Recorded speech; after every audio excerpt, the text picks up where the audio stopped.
নমস্কাৰ সকলোকে আৰু স্বাগতম জনাইছোঁ। আজি আমি নগাঁও জিলাখনৰ বিষয়ে জানিম। আমি অসমৰ মানচিত্ৰৰ জৰিয়তে অসমৰ জিলাসমূহৰ যিটো ভিডিঅ' চিৰিজ কৰি আছিলোঁ, আজি আমি নগাঁও জিলাখনৰ বিষয়ে জানিম। নগাঁও জিলাখনৰ বিষয়ে জনাৰ আগতে আমি নগাঁও জিলাখনৰ অৱস্থানৰ বিষয়ে আৰু চাৰিসীমাৰ বিষয়ে পোনপ্ৰথমে জানি ল'ব লাগিব। ইয়াতে ৰঙা ৰঙেৰে হাইলাইট কৰা এইখন হৈছে নগাঁও জিলা, অসমৰ মধ্যভাগত অৱস্থিত এখন অন্যতম জিলা।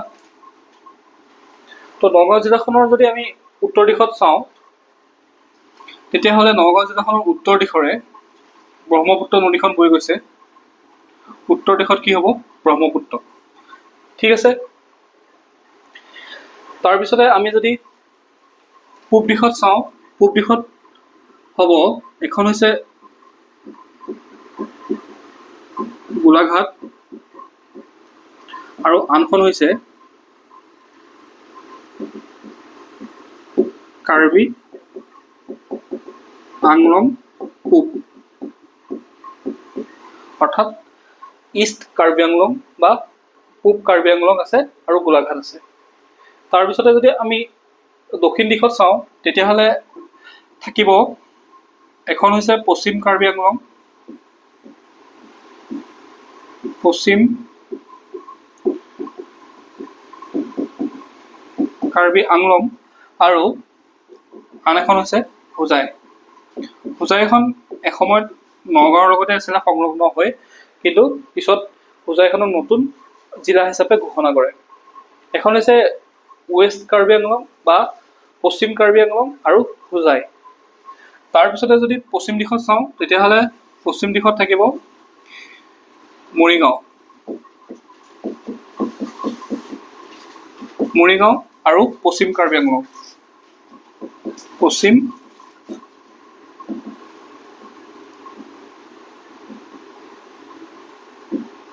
কাৰ্বি আংলং।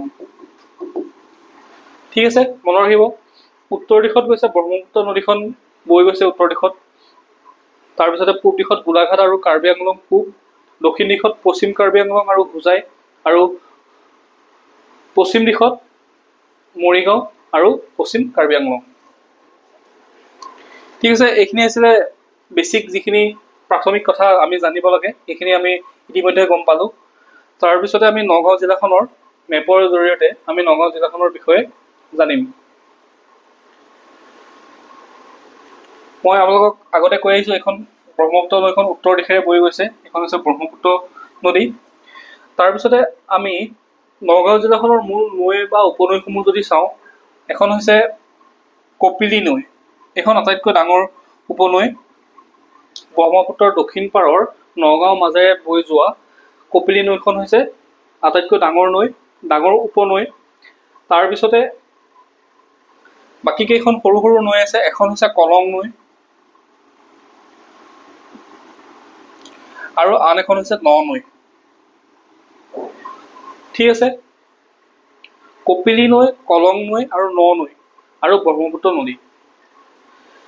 তাৰপিছতে আমি যদি বনাঞ্চল চাওঁ, এখন অভয়াৰণ্য আছে, সেই অভয়াৰণ্যখন হৈছে লাওখোৱা অভয়াৰণ্য। মনত ৰাখিব, লাওখোৱা অভয়াৰণ্য আছে ব্ৰহ্মপুত্ৰৰ পাৰতে। লাওখোৱা অভয়াৰণ্যখন আছে ক'ত আছে? নগাঁও জিলাত আছে। তাৰপিছত যদি মহকুমা চাওঁ, মহকুমা হৈছে দুটা, এটা হৈছে নগাঁও, আনটো হৈছে কলিয়াবৰ। তাৰপিছতে যদি দলংখন চাওঁ, তেতিয়া দলংখন হ'ব আপোনাৰ কলীয়া ভোমোৰা সেতু। এই কলীয়া ভোমোৰা দলংখনে নগাঁও আৰু তেজপুৰ জিলাখনক বা শোণিতপুৰ জিলাখনক সংযোগ কৰিছে। সেই দলংখনৰ নাম কি? কলীয়া ভোমোৰা। কলীয়া ভোমোৰা কোন আছিলে? কলীয়া ভোমোৰা আহোমৰ এজন সেনাপতি আছিলে বা বৰফুকন আছিলে।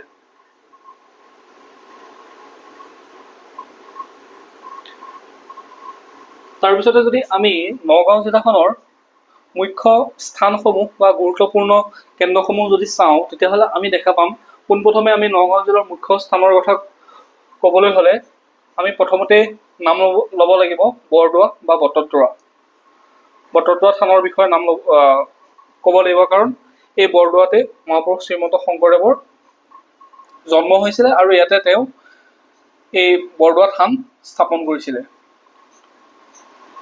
এখন হৈছে পবিত্ৰ তীৰ্থস্থান।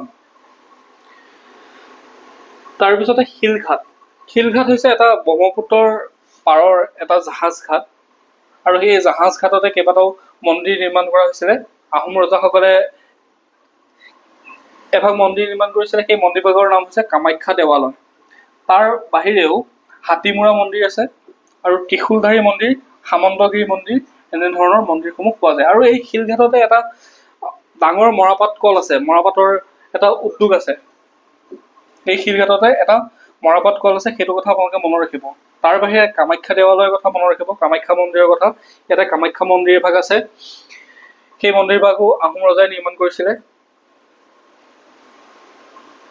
তাৰপিছতে নাম ল'ব লাগিব শ্ৰী শ্ৰী মাধৱ থান, অসমৰ এখন ধৰ্মস্থান। এই স্থানটো নগাঁও জিলাৰ কামপুৰ নগৰৰ পৰা প্ৰায় 12 কিলোমিটাৰ দক্ষিণে মাধৱপাৰা পাহাৰৰ ওচৰৰ লাংপি বা বৰাপানী নদীৰ পাৰত অৱস্থিত। মনত ৰাখিব শ্ৰী শ্ৰী মাধৱ থান।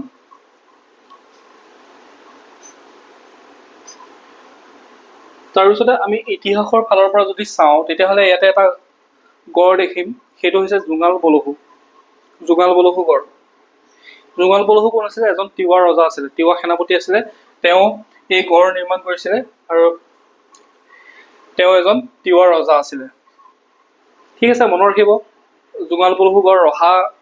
গুৱাহাটীৰ ফালৰ পৰা যদি অহা যায়, তেতিয়াহ'লে ৰহা নোপোৱাৰ আগতেই এই গড় দেখিবলৈ পোৱা যায়। আৰু এই মূৰ্তিভাগ নতুনকৈ তাতে উন্মোচন কৰিছিলে আমাৰ মুখ্যমন্ত্ৰী ডাঙৰীয়াই।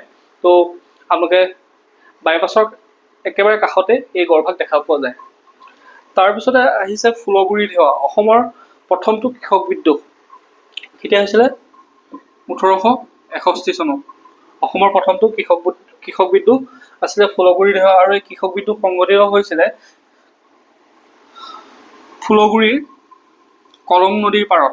মনত ৰাখিব, এইটো এটা কুৱেশ্যন আহিছিলে যোৱাবাৰ, যে ফুলগুৰি ধেৱা কোনখন নৈৰ পাৰত সংঘটিত হৈছিলে? ফুলগুৰি ধেৱা কলং নৈৰ পাৰত সংঘটিত হৈছিলে ফুলগুৰি নামৰ ঠাইখনত।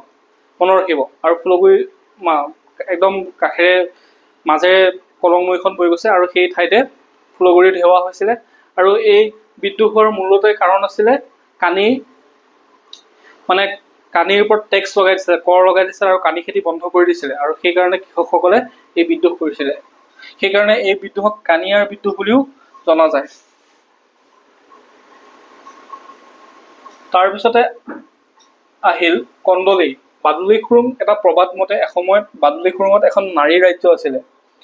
মনত ৰাখিব কন্দলী। তেতিয়াৰ দিনত ইয়াত পুৰুষৰ প্ৰৱেশ নিষেধ আছিলে। তাৰপিছতে এভাগ নামঘৰ আছে, হাটবোৰত আছে ভৰালী নামঘৰ। হয়তো আপোনালোক নগাঁৱৰ যদি মানুহ হয়, এই নামঘৰ ভাগততো গৈছে। বটদ্ৰৱা থানত যেনেধৰণে যায়, এই ভৰালী নামঘৰটো আপোনালোকে নিশ্চয় গৈছে। ক'ত আছে? হাটবোৰত আছে, কলিয়াবৰৰ হাটবোৰত। কলিয়া ভোমোৰা সেতু অলৰেডি মই ক'লোৱে আপোনালোকক, কলিয়া ভোমোৰা দলংখন আছে তাতে।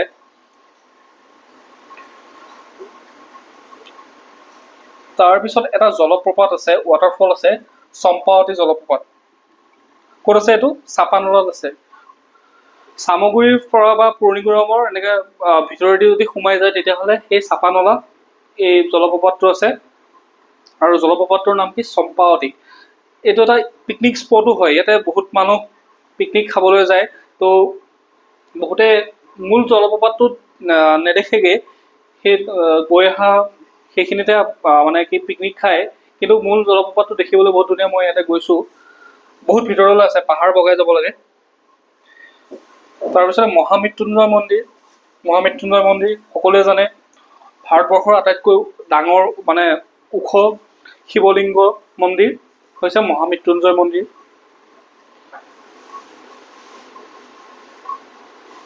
তো নগাঁও জিলাখনৰ বিষয়ে যিখিনি গুৰুত্বপূৰ্ণ কথা আছিলে, আমি গোটেই কথাখিনি ইতিমধ্যে গম পালোঁ। যিখিনি মূল কথা আমাৰ প্ৰয়োজন পৰীক্ষাৰ বাবে, আমি সেইখিনি ইতিমধ্যে জানিলোঁ। ইয়াৰ বাহিৰেও জানিব লগা বহুত কথা আছে, কিন্তু আমি পৰীক্ষাক